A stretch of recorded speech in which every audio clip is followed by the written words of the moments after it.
Welcome to another Read Aloud by Miss Jamie. For today's Read Aloud, we're going to do Corduroy, as requested by Charlie. If you have any requests for future Read Alouds, feel free to let me know, and I'd be more than happy to read your favorite books aloud if I happen to have it at home. Again, today's Read Aloud is Corduroy. Corduroy, story and pictures by Don Freeman. Corduroy is a bear who once lived in the toy department of a big store. Day after day, he waited with all the other animals and dolls for somebody to come along and take him home. The store was always filled with shoppers buying all sorts of things, but no one ever seemed to want a small bear in green overalls. Then, one morning, a little girl stopped and looked straight into Corduroy's bright eyes. "Oh, Mommy," she said, "look, there's the very bear I've always wanted." "Not today, dear," her mother sighed. "I've spent too much money already. Besides, he doesn't look new. He's lost the button to one of his shoulder straps." Corduroy watched them sadly as they walked away. "I didn't know I'd lost a button," he said to himself. "Tonight, I'll go and see if I can find it."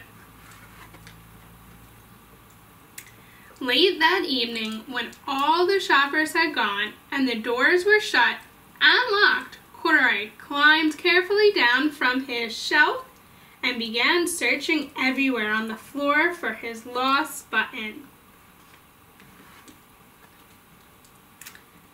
Suddenly, he felt the floor moving under him. Quite by accident, he had stepped onto an escalator, and up he went. Could this be a mountain, he wondered? I think I've always wanted to climb a mountain. He stepped off the escalator as it reached the next floor, and there before his eyes was the most amazing sight. Tables and chairs and lamps and sofas and rows of beds. "This must be a palace," Corduroy gasped. "I guess I've always wanted to live in a palace." He wandered around admiring the furniture. "This must be a bed," he said. "I've always wanted to sleep in a bed." And up he crawled onto a large, thick mattress. All at once he saw something small and round. "Why, here's my button," he cried, and he tried to pick it up, but like all the other buttons on the mattress, it was tied down tight. He yanked and pulled with both paws until pop! Off came the button, and off the mattress Corduroy toppled. Bang! Into a tall floor lamp. Over it went with a crash.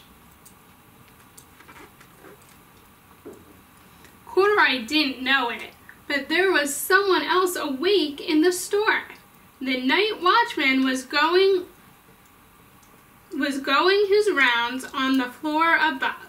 When he heard the crash, he came dashing down the escalator. "Now, who in the world did that?" he exclaimed. "Somebody must be hiding around here."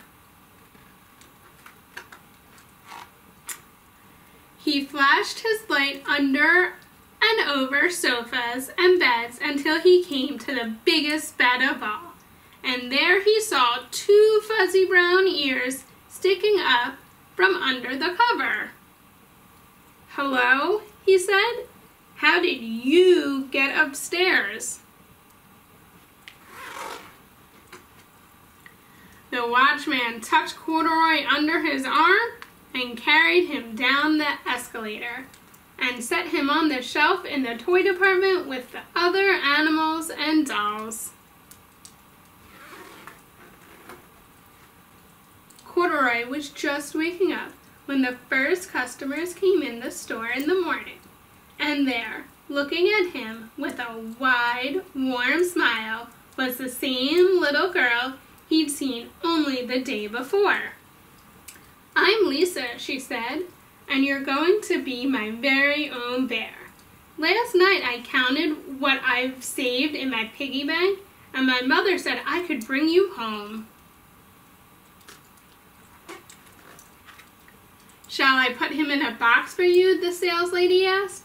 "Oh, no thank you," Lisa answered, and she carried Corduroy home in her arms.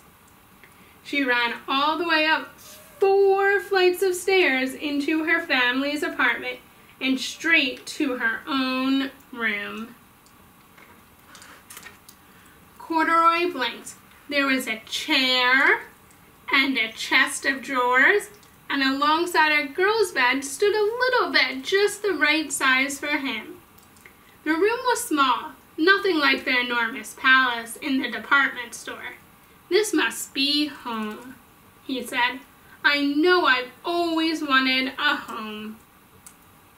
Lisa sat down with Corduroy on her lap and began to sew a button on his overalls.